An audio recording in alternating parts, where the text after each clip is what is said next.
Hello guys, आज का हमारा टॉपिक है वन पर्सन कंपनी। ये टॉपिक फॉर 5 मार्क्स इंपॉर्टेंट है। काफ़ी बार एग्जाम में 5 मार्क्स में पूछा गया है, तो हम सिर्फ उसके अकॉर्डिंग इसको प्रिपेयर करेंगे। छोटा सा ही बनाया है, 2 पेजेस का। 5 के लिए जैसे कह सकते हैं प्रिपेयर किया है। ठीक है, देखते हैं क्या है। Section 2 sub section 62 of the companies act define a one person company as a company that has only one person. One person company में क्या होता है? ओनली वन पर्सन होता है। ठीक है, देखिए कंपनीज एक्ट डिफाइन करता है कि वन पर्सन कंपनी है, one person company as a company that has only one person. One person company एक ऐसी कंपनी है जिसका वन पर्सन ही होता है एज इट्स मेंबर, जो कि इसका मेंबर होता है। Further more members are nothing, जो बाकी के मेंबर्स होते हैं वो nothing but subscribers to its memorandum of association. जो बाकी के मेंबर्स होते हैं वो इसके सब्सक्राइबर्स होते हैं मेमोरेंडम ऑफ एसोसिएशंस के और इट्स शेयर होल्डर्स के। ठीक है, one person company according to companies act, one person company में वन पर्सन होता है इसका मेंबर, और जो बाकी के मेंबर्स होते हैं वो इसके सब्सक्राइबर्स होते हैं according in memorandum of associations और its share holder. So an OPC मतलब one person company. So an OPC is effectively a company that had only one share holder as its member. तो इन्होंने क्या बोला कि देखा जाए तो कंपनी में वन शेयर होल्डर ही है ना, क्योंकि वन पर्सन कंपनी है, वन पर्सन इसको चला रहा है, तो obviously one share holder as its member. Such companies are generally created when there is only one founder promoter for the business. ऐसी कंपनीज को कब खोला जाता है? जब इनके पास एक फाउंडर हो या एक प्रमोटर हो, बिजनेस को चलाने के लिए ज़्यादा बंदे ना हो। इस कंपनी को तब खोला जाता है कि और बंदों को ढूंढने से तो अच्छा है, टाइम वेस्ट करने से तो अच्छा है हम खुद ही अपनी कंपनी, एक बंदे सिंगल पर्सन कंपनी खोल लें। ठीक है, entrepreneurs whose business lie in early stages prefer, entrepreneurs होते हैं व्यापारी। ठीक है, जिन्होंने अपना बिजनेस अभी अभी न्यू स्टार्ट किया है, अर्ली स्टेजेस हैं जिनकी। Entrepreneurs whose business lies in early stages, जिन्होंने अभी अभी स्टार्ट किया है, वो क्या प्रेफर करते हैं कि वो पहले OPC कंपनी क्रिएट करे। Prefer to create one person company instead of sole proprietorship business because of the several advantages that OPC offer, क्योंकि इसमें ना बहुत सारी वन पर्सन कंपनी की ना एडवांटेजेस होती हैं। ठीक है, जैसे इसमें हम देखेंगे कि सोल प्रोप्राइटरशिप होता क्या है। इसका नेक्स्ट पूरा एक टॉपिक है अगले पेज पे। ठीक है, तो आपको ये पॉइंट क्लियर हो जाएगा। इसमें उन्होंने अगर वो OPC को ऑफर करते हैं तो काफ़ी सारी एडवांटेजेस होती हैं उनको। ये पॉइंट आपको ना नेक्स्ट टॉपिक करेंगे तो उसमें कवर हो जाएगा। देखते हैं इसमें आगे है। नेक्स्ट है हमारा difference between OPC and sole proprietorship. ठीक है, यहाँ पे आपको क्लियर हो जाएगा कि OPC और सोल प्रोप्राइटरशिप में डिफरेंस क्या है। Sole proprietorship form of a business might seem very similar. जो सोल प्रोप्राइटरशिप फॉर्म है वो वेरी सिमिलर होती है वन पर्सन कंपनी से, मिलती जुलती होती है। सोल प्रोप्राइटरशिप और वन पर्सन कंपनी सिमिलर होती हैं because they both involve a single person.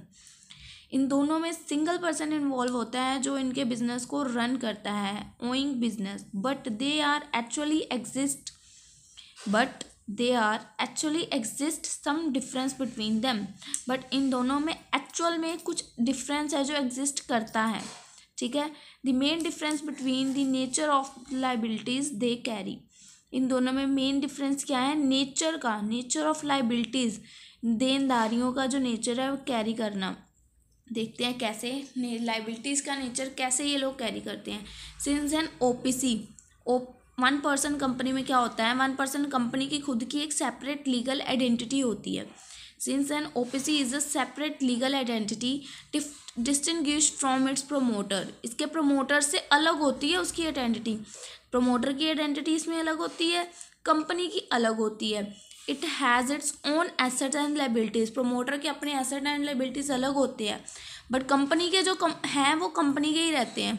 Promoter is not personally liable to repay the debt of the company. जो प्रमोटर होता है वो पर्सनली इसमें लाइबल नहीं होता कि उसको डेट पे करने हैं कंपनी के। जहाँ तक उसकी कंपनी में रिस्पॉन्सिबिलिटी है वो वहाँ तक करेगा, ये नहीं है कि वो खुद के अपने पेज के पे करेगा, नो।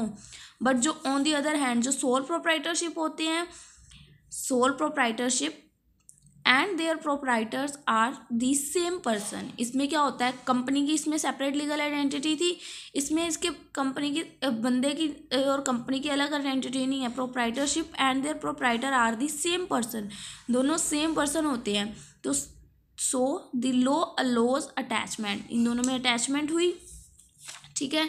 सो लॉ अलो अटैचमेंट, आगे क्या है, and the sale of promoters own asset. अब जब कंपनी पे इसमें बोला गया है कि अगर इसमें अब कंपनी पे लाइबिलिटीज आएंगी, ठीक है, तो जो उसका प्रमोटर है वो अपने एसेट्स को सेल करके उस लाइबिलिटी को फुलफिल करेगा। Sale of promoters own asset in case of non fulfilment of business liabilities, जब बिजनेस की लाइबिलिटीज फुलफिल नहीं होंगी उस केस में प्रमोटर अपने खुद के एसेट्स को सेल करेगा।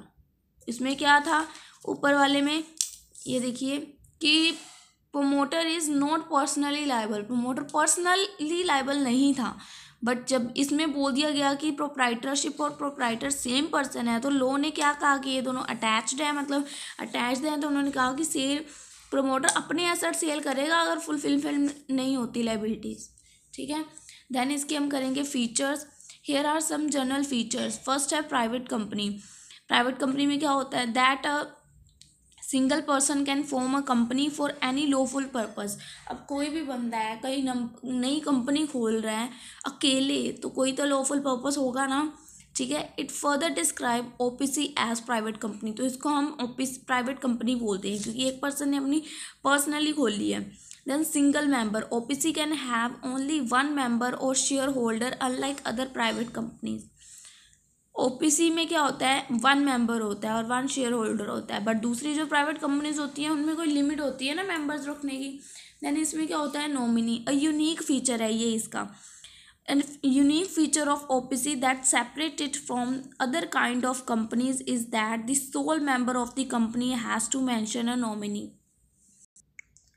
इसमें क्या बोला गया है कि ये इसका एक यूनिक फीचर है ओपीसी का कि इसकी सेपरेट, जो इसको सेपरेट करता है बाकी कंपनियों से, other kind of companies, is that sole member of the company has to mention. जो सोल मेंबर्स, जितने भी कंपनी के और मेंबर्स होते हैं, जैसे हमने पीछे मीनिंग में रीड किया था कि उनको हम सब्सक्राइबर्स कंसीडर करते हैं, नथिंग बट सब्सक्राइबर्स, है ना।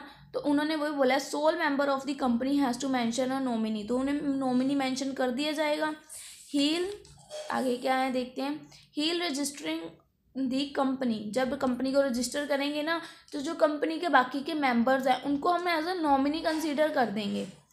हमने नॉमिनी कर दिया, अगर बाय चांस जो मेन मेंबर है उसकी डेथ हो जाती है तो नॉमिनीज डिसाइड कर सकते हैं आगे उनका मेंबर कौन बनेगा।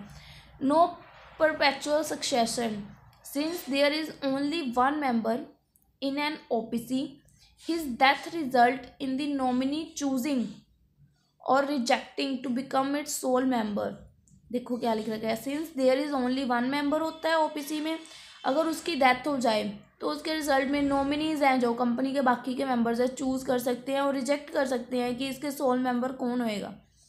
This does not happen in other companies, ये बाकी कंपनीज में हैपन नहीं होता, इसीलिए इसको इन्होंने यूनिक फीचर बोला था। यहाँ पे इन्होंने बोला था कि ये यूनिक फीचर है ओपीसी का, ओनली ओपीसी में ये होता है। This does not happen in other companies as they follow the concept of perpetual succession, ठीक है, बाकी कंपनीज में ये फॉलो नहीं किया जाता। देन सेकंड आगे है conversion of OPC into other companies. अब वन पर्सन कंपनी को कन्वर्ट करना है अदर कंपनीज, जैसे प्राइवेट पब्लिक हो गया, ठीक है। क्या बोला है इसमें देखते हैं, rules regulating the formation of one person company expressively restrict the conversion of OPC। Expressively restriction है कन्वर्ट करने को OPC को in section 8 of companies that have charitable objective, जिन कंपनी का चैरिटेबल ऑब्जेक्टिव होता है, सेक्शन 8 वाली कंपनीज होती हैं जो जिनका चैरिटेबल ऑब्जेक्टिव होता है। OPC also can not voluntarily convert into other kind of company until the expiry of 2 years from the date of their incorporation।